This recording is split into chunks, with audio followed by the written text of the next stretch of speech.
So again, thank you everyone for coming. I really do appreciate you sharing your time with us. We are so excited to have Nicola, DJ, and Mark here representing, I think, their entire team of Nicola, Mark, Eric, Tiffany, and DJ, who worked with us this last year on Access for All, a guide to serving students with disabilities in online and blended learning environments. So this is all you're going to hear from me. I'll let the experts take it away. So Nicola, if you want to do a quick introduction of you and your team, and then go ahead and get started, I think that would be wonderful.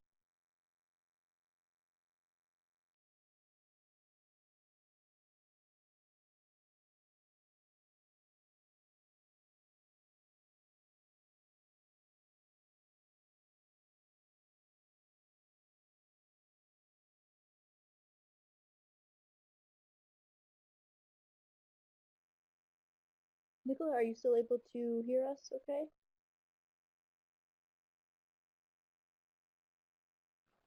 Hi, this is Nicola.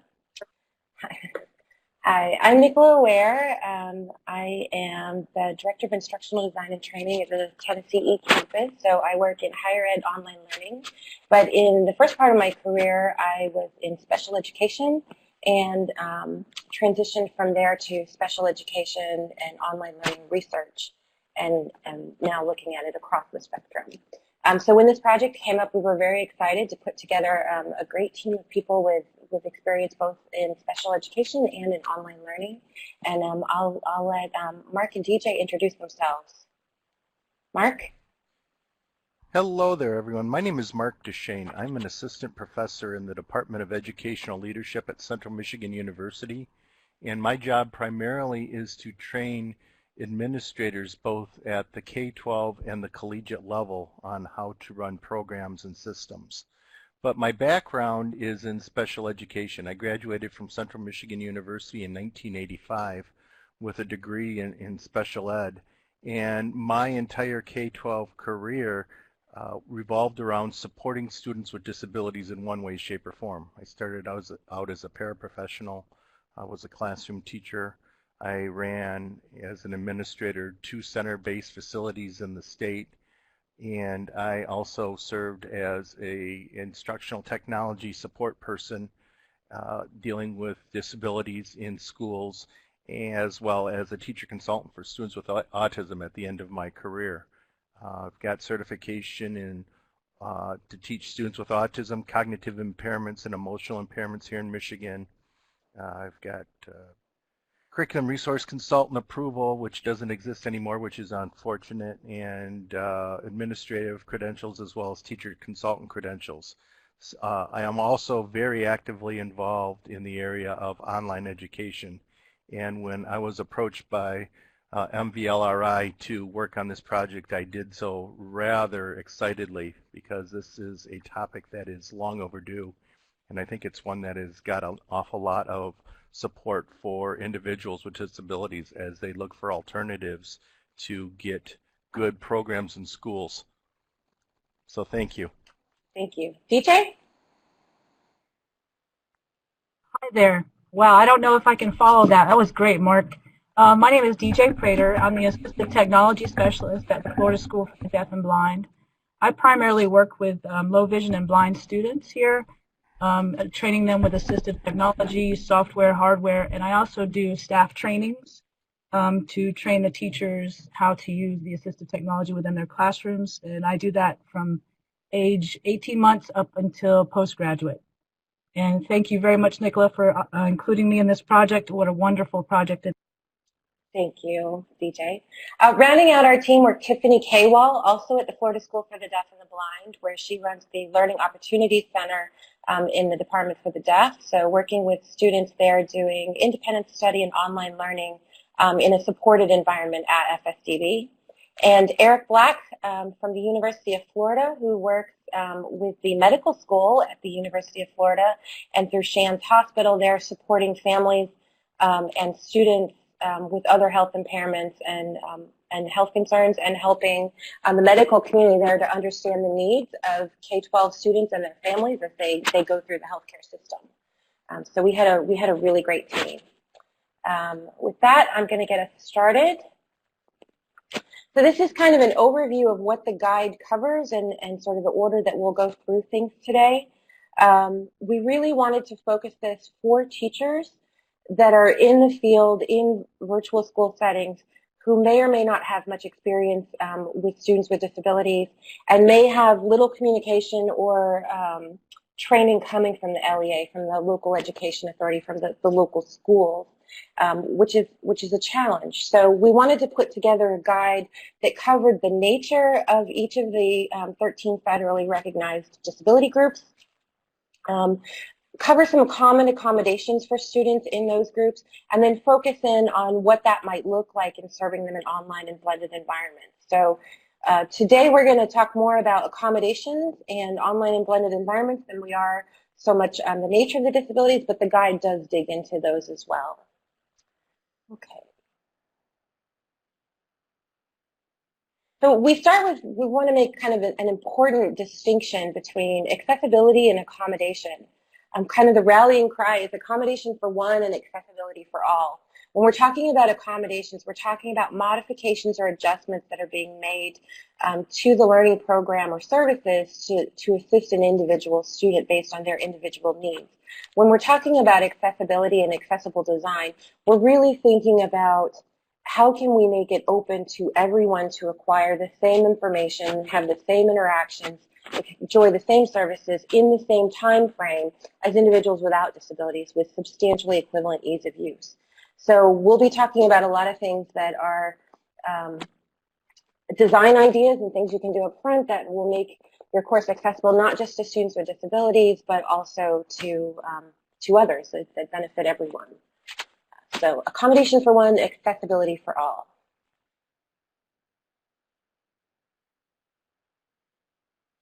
The guide starts out with an overview of some special education basics. In special education, we love our jargon and our million abbreviations, and so there is a reference guide there of common abbreviations and terms explained, as well as an overview of the main disability civil rights laws that affect us in education. So there is more about them. The main ones that we'll reference today are the Individuals with Disabilities Education Improvement Act and Section 504 of the Rehabilitation Act, because those are the ones that provide for the requirement of services for students in our schools.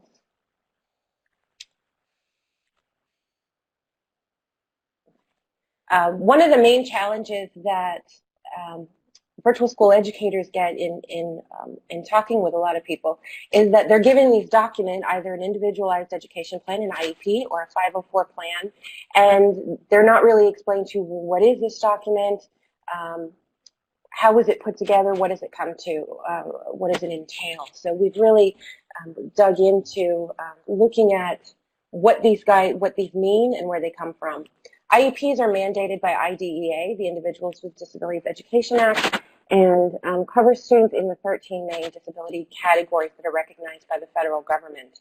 Students with an IEP are funded through IDEA federal funding, and it really focuses on students who need specialized instruction or related services to access the curriculum. IEPs are very detailed in the information they contain and are put together by a team of educators, the family, often the student themselves, and members of the school community professionals who may provide related services. For students who are 13 and up, they may also have a transition plan as part of their IEP that is looking at their transition into independent adulthood. And so you may also see a transition plan. Contrast that with a 504 plan, which are becoming more common, are students that have a disability but may not require the degree of specialized education instruction that falls under an IEP. And a 504 plan details the accommodation support services that are provided. Students on a 504 plan are not funded under the federal IDEA funds. So that's kind of the main differences, but in the guide we go into that more.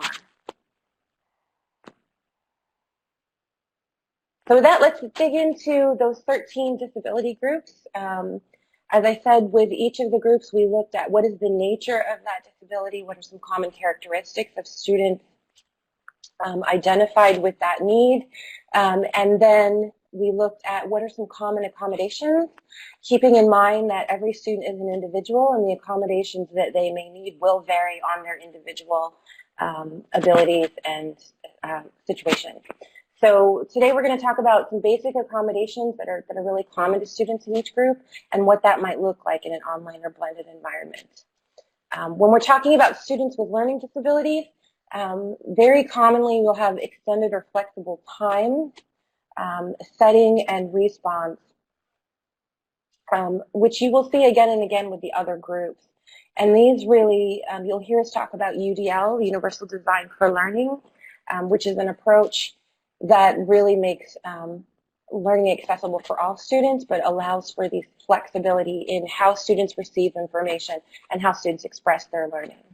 Students with learning disabilities often benefit from note takers, recorded lectures, assistive technology devices that help with their reading, writing, math, perception, and processing issues. And a lot of these tools are very low tech. So some things such as highlighter markers or calculators or pencil grippers are some of the assistive technology devices that students with learning disabilities may be provided with. And instruction for them will focus on learning strategies and study skills to help them access and process information. So for students with a learning disability in online and blended environments,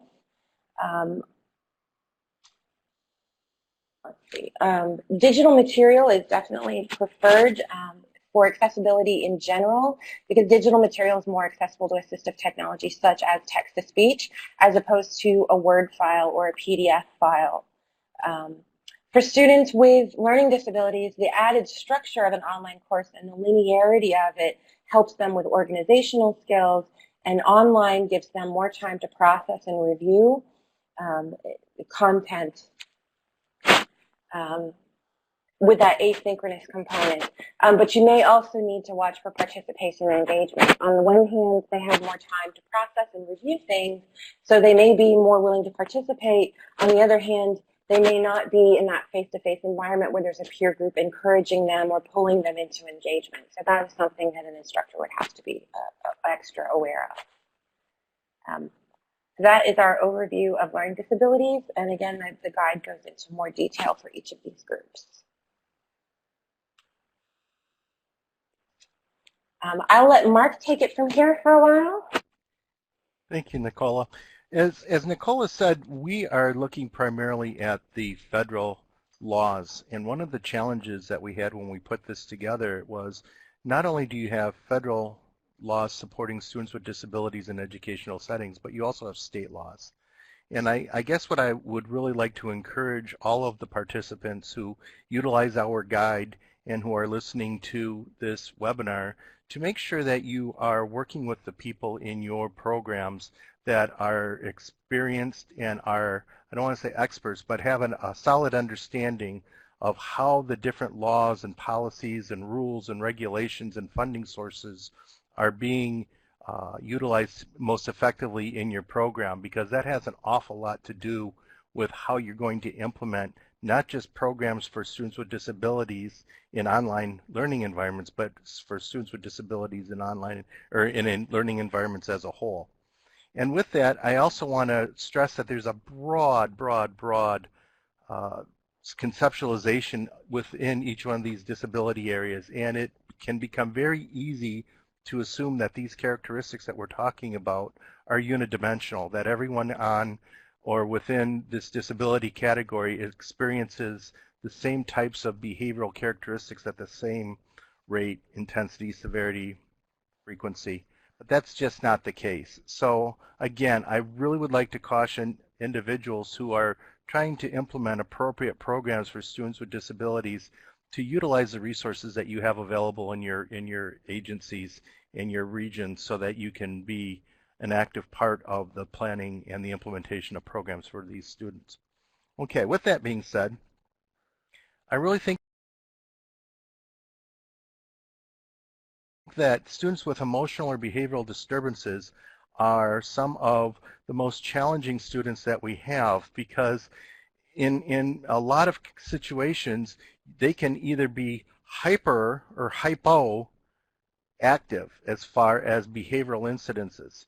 And this characteristic and category a lot of times could be someone who is very overt in their behavior or their emotional disturbance, or someone who is very reserved and withdrawn. So the way that you deal with this this learning environment situation with this disability might be difficult, especially if you're in a totally asynchronous environment. Dealing with someone who is withdrawn and you're not able to recognize that kind of interaction, social interaction with the student, might be a real challenging situation. So the best thing that you can do is try to be as consistent as possible. Build in as much repetition as you can, and you do that by scaffolding, and that means that you're attending to the student and you're providing the appropriate amount of supports based on what they are able to do.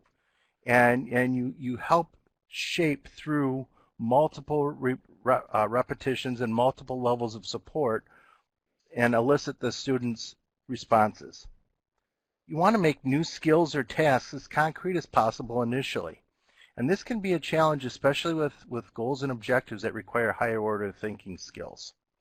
You have to have the student demonstrate that they have an understanding and knowledge and a comprehension before they can start applying and analyzing certain things. So make sure that your goals and objectives are meeting the requirements of the learning environment and the student's ability. Help the student make connections, not just with the content, but the social connections with the instructor, with the other students within the environment, within the concept themselves. Have them recognize or understand that their prerequisite knowledge, their experiential knowledge base that they bring in to the classroom has an awful lot to do with their understanding of what's going on in the learning environment. Make sure that you use frequent and formative assessment evaluations and probes to your advantage. Check for understanding quite frequently and quite often. Make sure that your assistive technology or your learning strategies and devices are appropriate at the right level of intensity, at the right level of complexity, and the right level technologically. We also want to make sure that when we're dealing with students with behavioral or emotional needs, that we're flexible in our time and our setting. There are going to be times when the students are experiencing crises or instances where they're not going to be able to perform to the best of their abilities. Having flexibility of instructional time is vitally important. Making sure that you allow for multiple modes of demonstration of competency. If students are required to have a very specific way to show that they have achieved the objectives, you might run into some problems if that is not the modality that the student is good at or preferred. You need to make sure that students have some ability to give you an alternative way of responding to your questions, to your instructional probes, to your quizzes and exams. Try to provide support and modeling of positive self-regulation. In order to do this, students need to be aware of how their behavior is impacting not only their social standing, but their academic standing within the online learning environment. Work with the support people to help that student learn coping mechanisms to deal with stress, anger, anxiety, embarrassment, depression, things like that. Make sure that you have a behavioral support plan in place that also includes assistive technologies. If you have one of these programs in place, make sure that you are part of the team that develops them, that talks about them, that evaluates and assesses their functionality, their efficacy. When there are follow-up meetings, make sure that you as the online learning instructor are part of that so you have a good understanding of not only what is being utilized, but why it's being utilized. One of the other areas that you really want to do as much as possible is to be a part of the IEP process.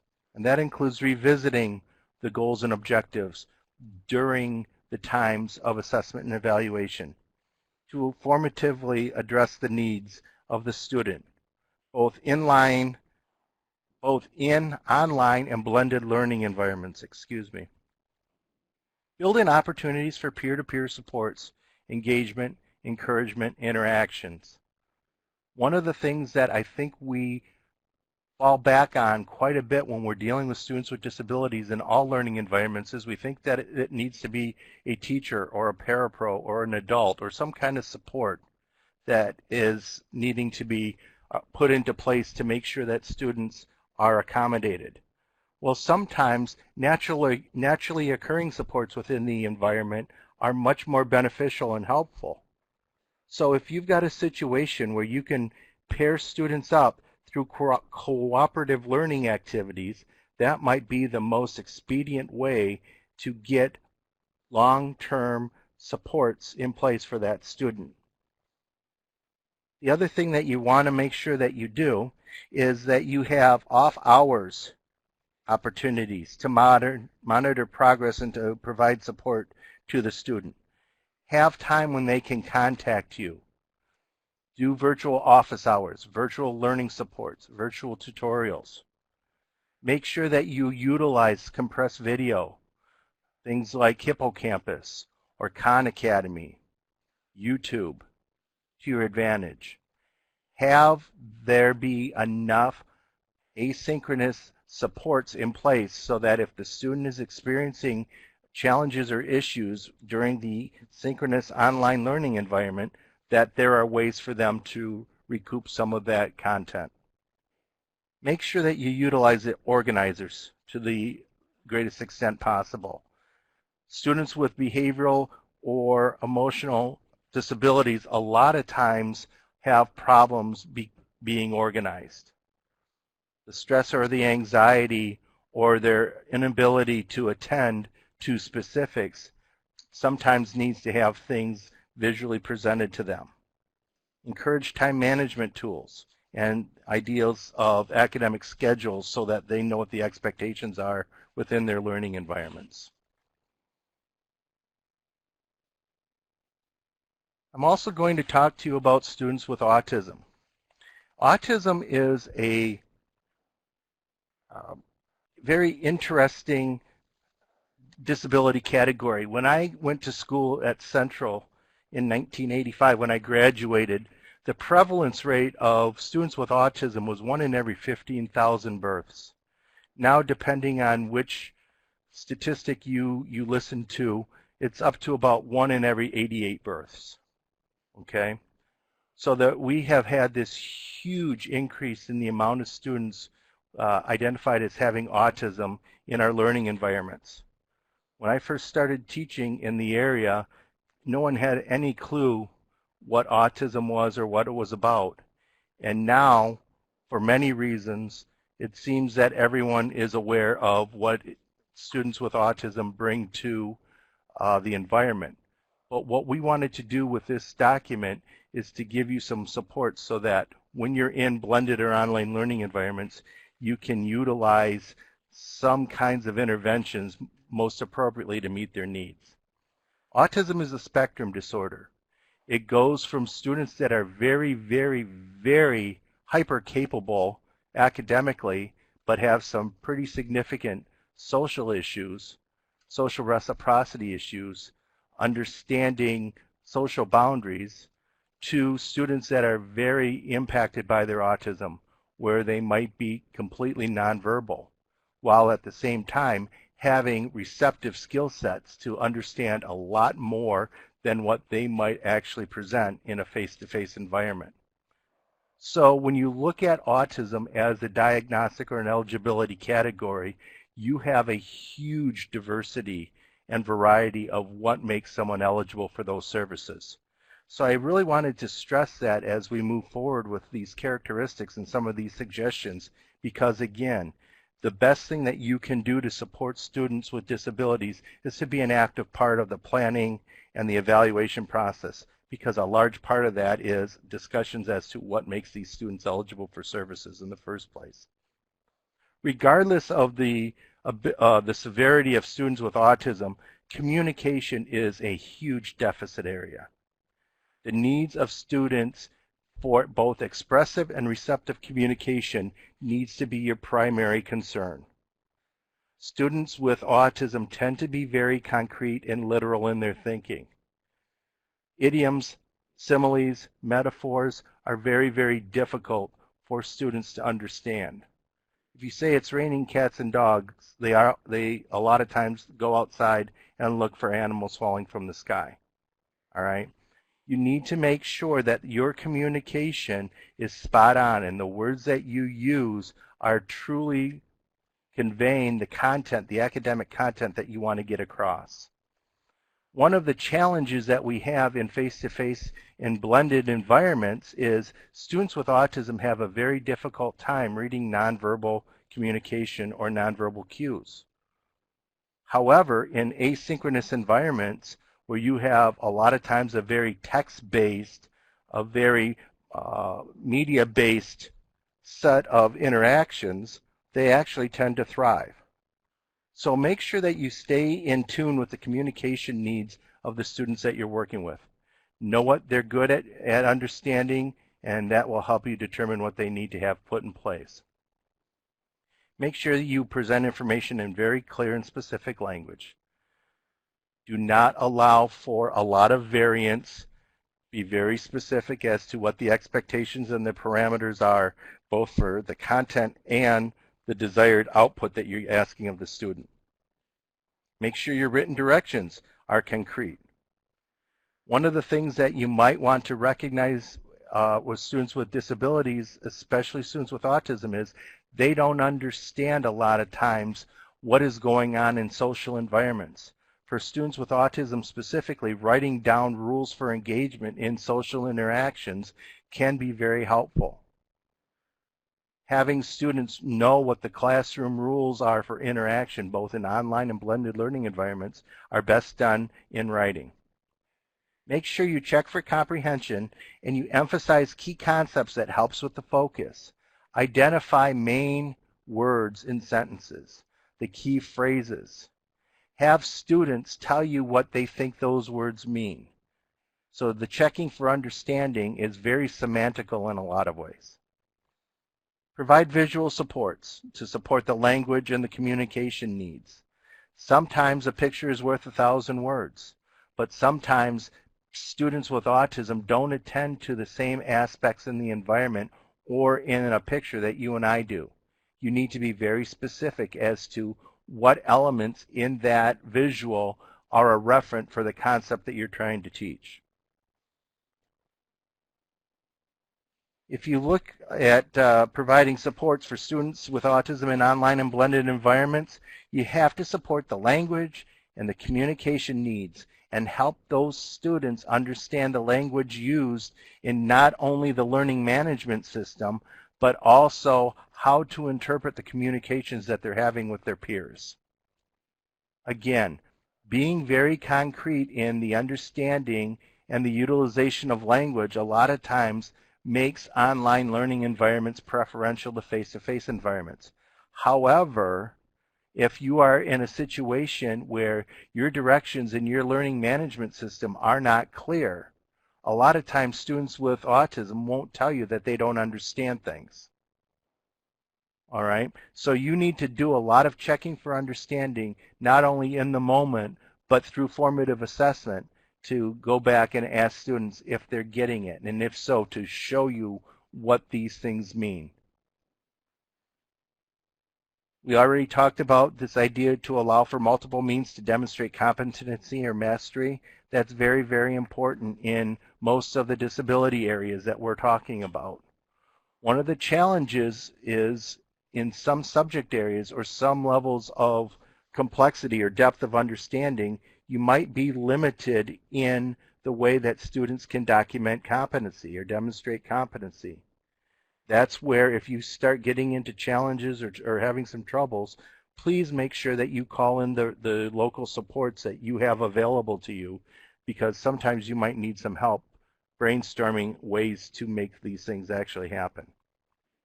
Again, building opportunities for peer support, but in all areas of disability, if you're using peer-to-peer supports, make sure that the peers that are interacting with the students with autism have a level of understanding as to what the disability characteristics are and how they impact the social, the communication, and the academic learning environment.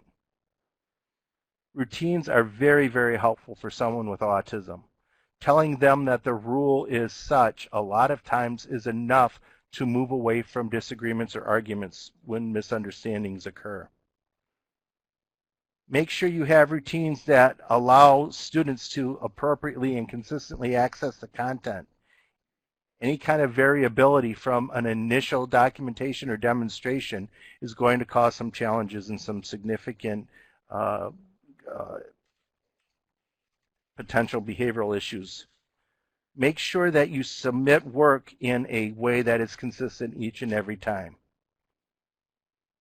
When you start talking about consistency of programming for students with autism, it requires an awful lot of proactive thought and planning on the part of the instructor. Finally, mix short segments of verbal instruction with visuals. Take key contents and topics and bullet point them. Provide synopsis of ways that you are expressing content. Ask students to do the same. What are the three main things that I just said in this last paragraph? As a result of today's session, what are the 5 key elements that you are taking away from this? All right. And finally, make connections to promote engagement, both with the content and with their peers.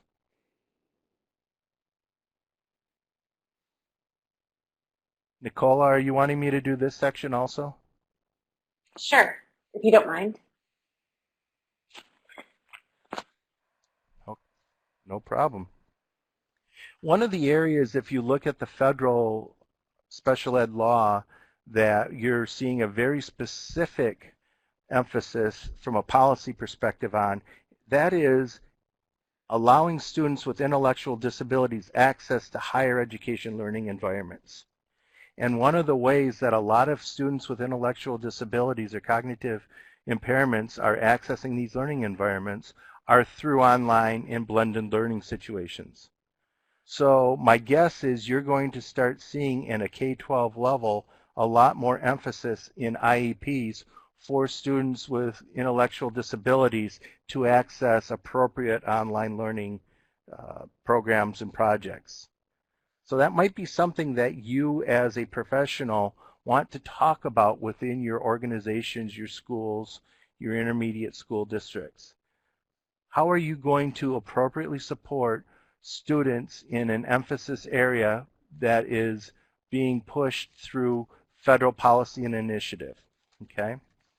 So one of the things that I really want to have you think about is students with intellectual disabilities tend to be at a much slower rate of acquisition of content, and that requires much more processing time of the content, and a lot of times it requires much more time for them to get the content formulated solidly in their mind and their understanding.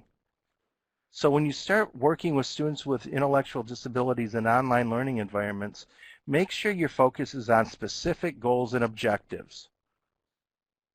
A lot of what we do in education is not truly goal and objective related. A lot of it is enhancement because we are dealing in most environments with a wide variety of ability.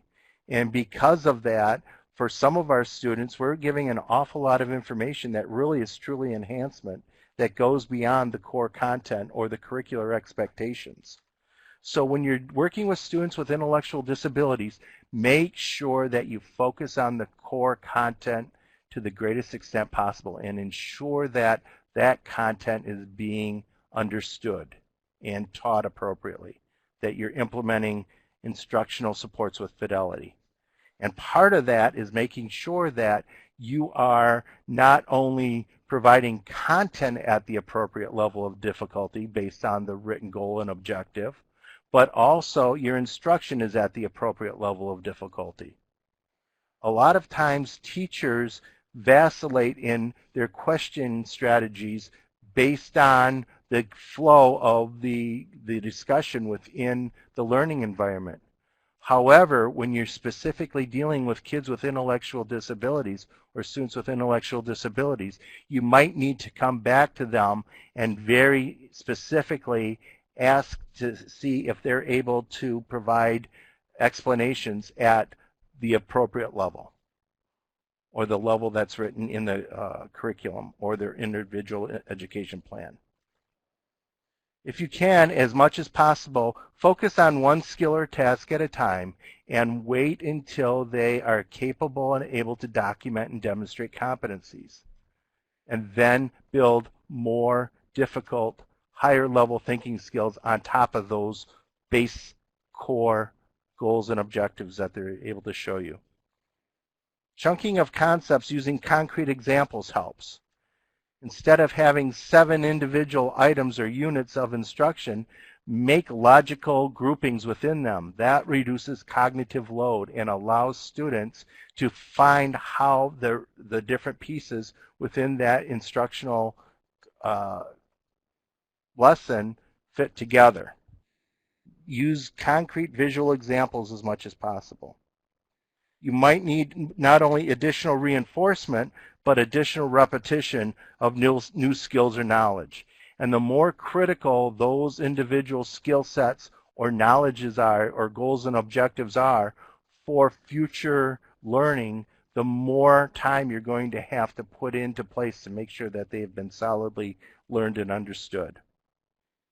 Again, utilizing peer supports, peer-mediated learning opportunities is a tremendous way for students with intellectual disabilities to have somebody give extra repetition or a different perspective on how things are working. And let's be honest, sometimes students who are closer to the cognitive understanding of their colleagues or their peers are better able to assess and identify learning needs or do a formative evaluation or assessment because they're closer to the conceptual level than we are. As adults, we're cognitively way beyond that, and sometimes it takes someone who is less sophisticated to explain more appropriate strategies and to model those behaviors. Students with intellectual disabilities a lot of times can benefit from the utilization of supports through instructional technology or assistive technology. Again, using visuals a lot of times are a great way to show the interrelatedness of the concepts or the goals and objectives. Make sure that the students have the technological skills to appropriately access the content on the technology before you move them forward. Make sure that you have synchronous supports from instructors and peers. In the moment, formative assessment that is real time is one of the best ways to not only reinforce appropriate responses, but to provide support for error correction for inappropriate responses. Too much time where students are allowed to practice and to demonstrate inappropriate responses only solidifies the inappropriate response. A lot of inappropriate or incorrect responses then need to be retaught, and that is very, very difficult. So the more that you can be there to help scaffold and support synchronously in the moment while students are working through activities, the better off and more successful you'll probably be in the long term. Again, you will want to possibly utilize recorded sessions so that students can have that level of access and repetition to content that is spot on, that is appropriate to their level of functioning and understanding, and that reinforces the main goals and objectives that they truly are going to be held accountable for.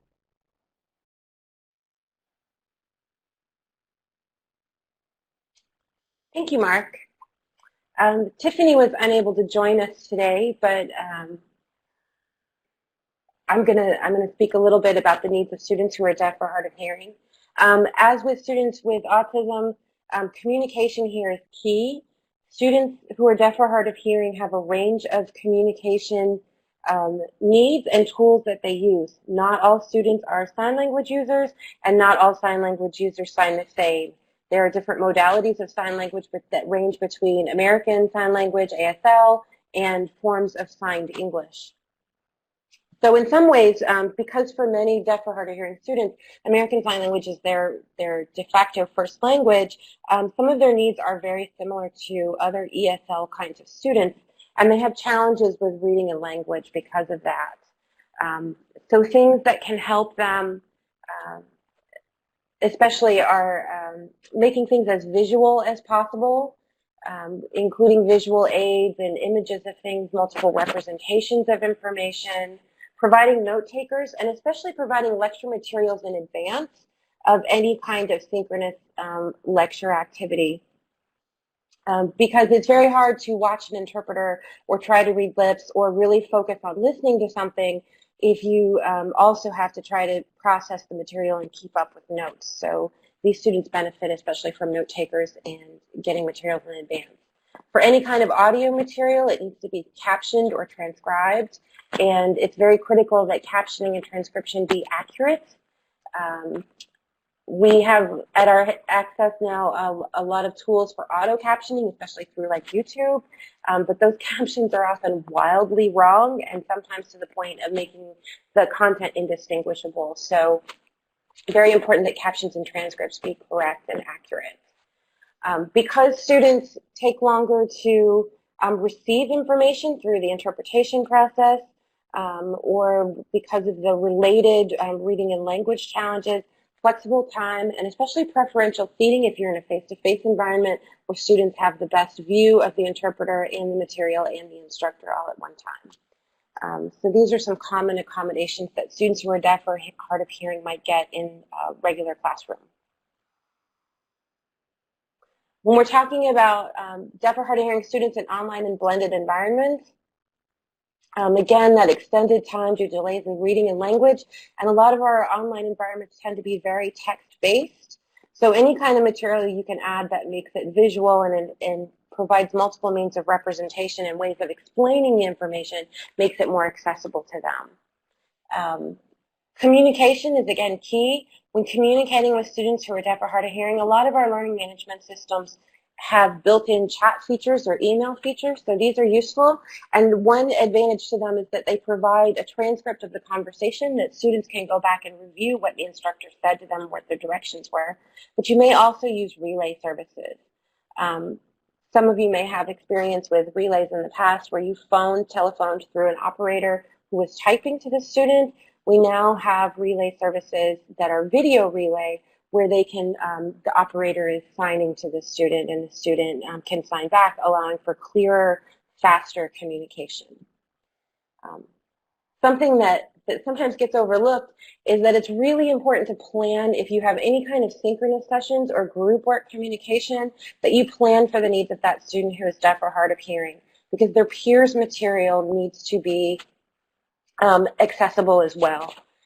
I've seen a course where students were expected to review and critique and grade their peers' presentations, and those presentations were not accessible because they were not transcribed or captioned, and we had to look for a creative solution to help that student be able to participate in the same activity with the same ease of use.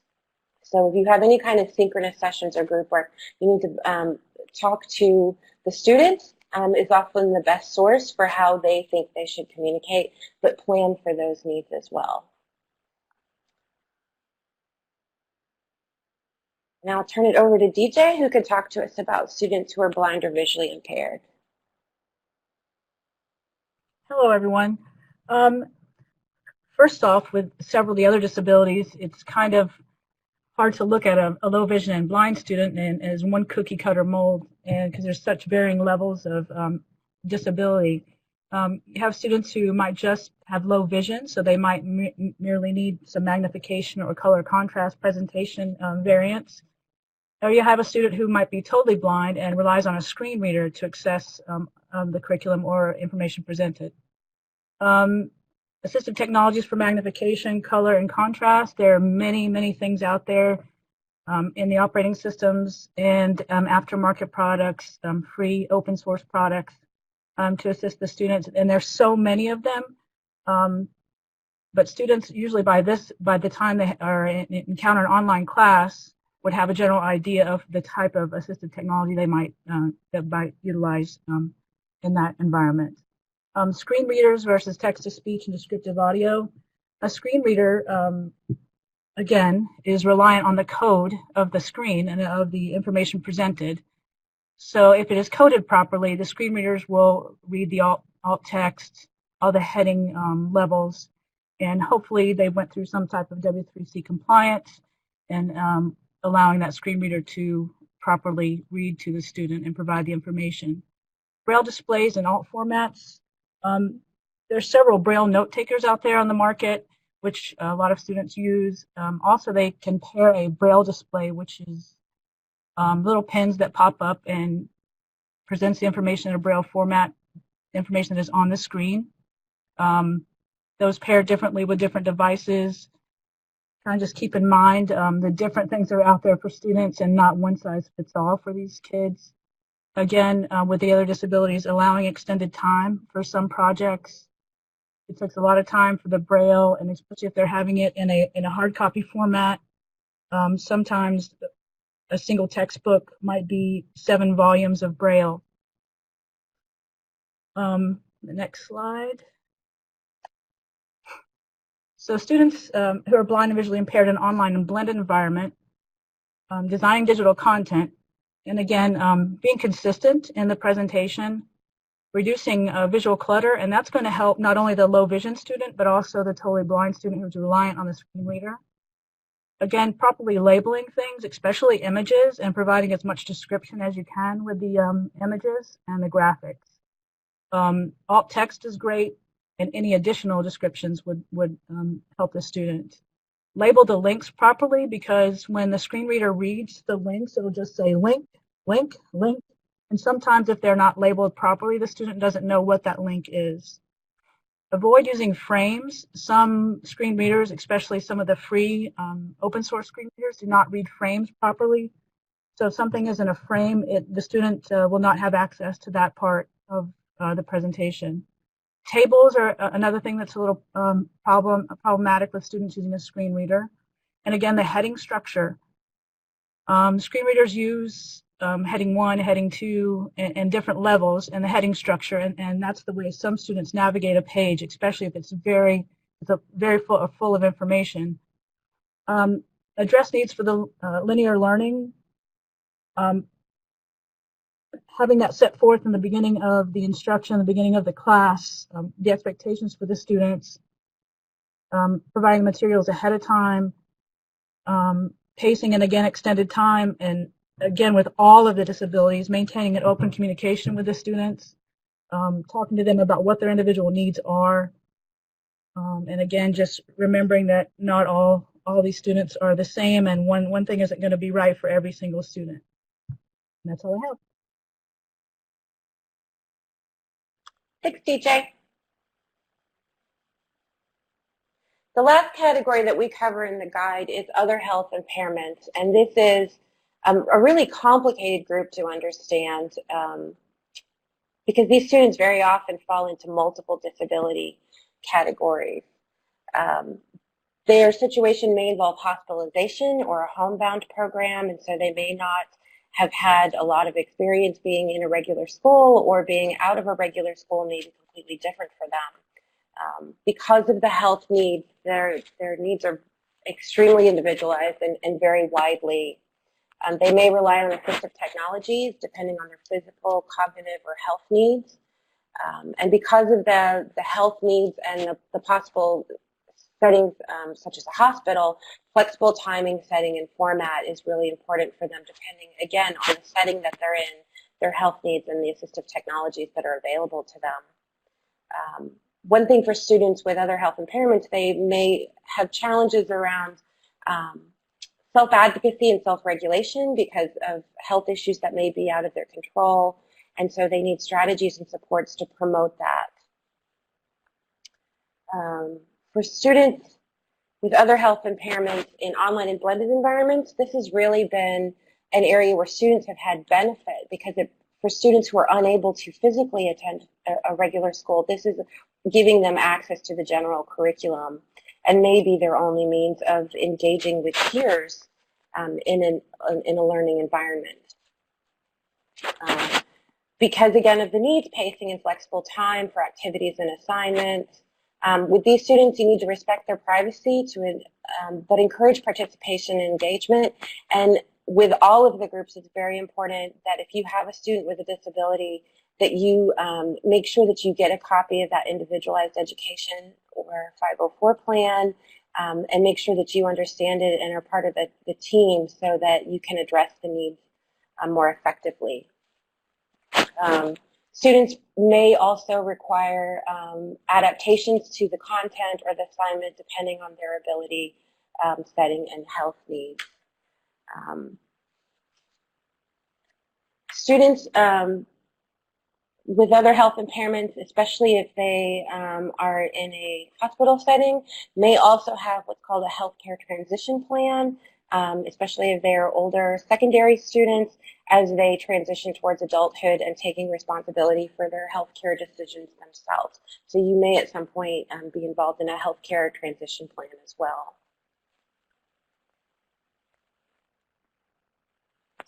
The last part of our guide covers some basics for making content accessible. Some of these we've already discussed in the context of specific disability groups. The biggest thing I would take away from this is that it's so important, if you can, to build in the accessibility at the design stage. Retrofitting is really hard, is costlier, and may not happen in time as an accommodation for a student with disability. If there's a ton of video in a class and you find out a week into the semester that you have a student who is deaf or hard of hearing, there may not be adequate time to get all of that video captioned for the student to be able to access it in a timely manner to complete their activities or assignments, or even to get it done before the end of the semester. So really critical that accessibility be put in as early as possible in the design stage of building a course rather than trying to retrofit it as an accommodation. We've talked about captioning and description for audio and video material for students who are deaf or hard of hearing or blind or low vision. Using HTML structures, and good HTML helps to make material more accessible to screen readers and text-to-speech as opposed to using file formats such as Word or PowerPoint or PDF that may or may not be accessible depending on the source file that they were created from.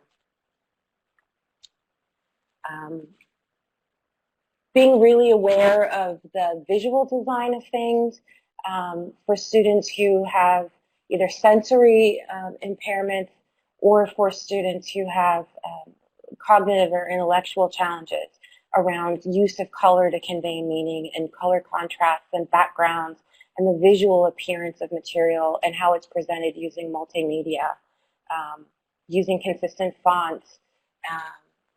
And fonts can be an issue for students with a print disability.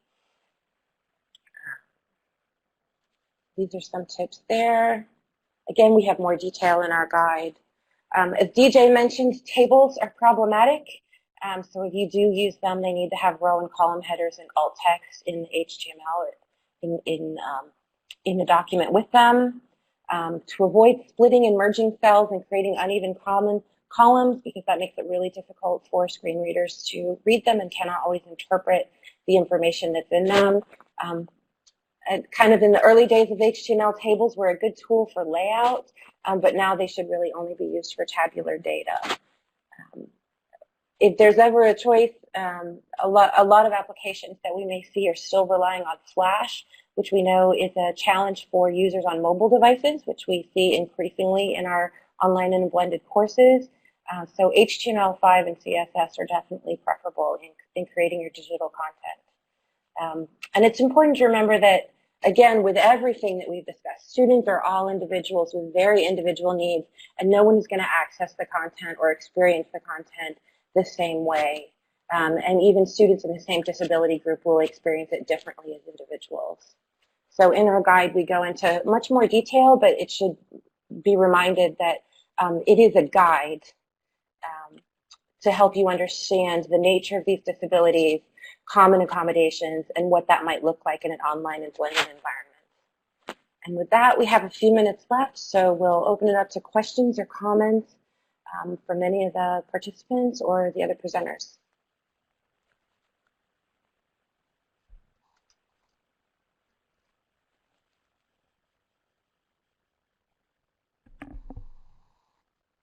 While everyone takes a second to digest all that wonderful information, I would like to say thank you to Nicola, DJ, and Mark for joining us today. Like I said, it's a really unbelievable amount of great information and really practical resources for teachers and classrooms. I encourage everyone to go check out the guide because there's even more, if you can believe it, in there. And so again, thank you for joining us today. Thank you for working on the guide and letting us work on that with you, because I think it's a really great resource and one that was definitely needed in the field. So any questions, feel free to type them in the chat box. We'll take just a second.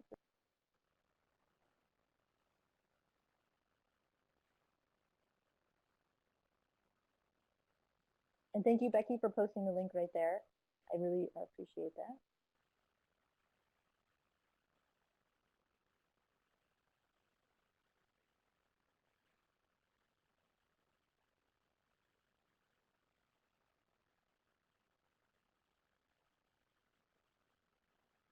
I'm just really excited about the response that I've personally received from this document. I've posted it on places like academia.edu and Refgate, or ResearchGate, excuse me. And it's very, very interesting to see the amount of people that have a real solid interest in this area. So I want to thank MVLRI for giving us an opportunity to put this together, because I think it really fills a huge void in the field. And I think it's going to be a document that a lot of folks are going to utilize as a first opportunity to really start thinking critically about some of these issues and how to support and accommodate students with disabilities in online learning environments. Yes, thank you to MVLRI for that support.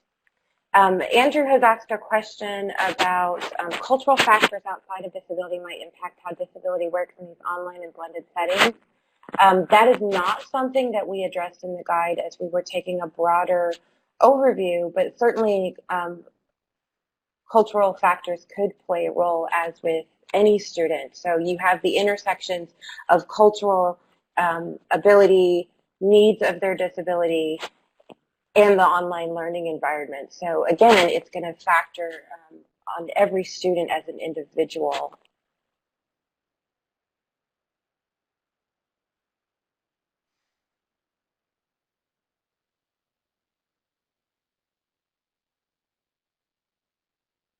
So again, thank you to all of our presenters.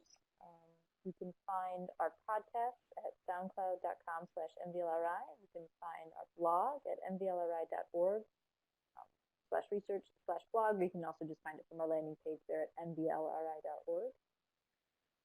And the upcoming webinar we have on the 8th is Social Presence and its relationship to learning outcomes with credit recovery and non-credit recovery students.